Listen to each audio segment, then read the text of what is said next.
அதுக்குள்ளே நம்ம சட்னியை வந்து தாளிச்சிக்கலாம். அதுக்காக எண்ணெய் ஊற்றிட்டேன். வந்து கடுகு சேர்த்துக்கலாம். கடுகு நல்லா பொரிஞ்சு வந்ததும் கருவேப்பிலையும் கொஞ்சம் கொத்தமல்லியும் சேர்த்துட்டேன்.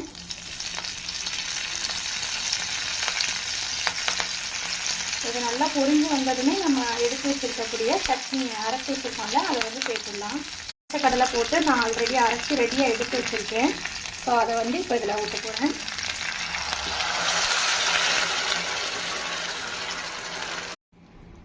இந்த ஜார்லேயே கொஞ்சம் போல் தண்ணியை விட்டு மீதம் இருக்கிற அந்த தண்ணியை நம்ம இதில் சேர்த்துடலாம். சட்னி வந்து சூப்பராக வந்து ரெடி ஆகிடுச்சு.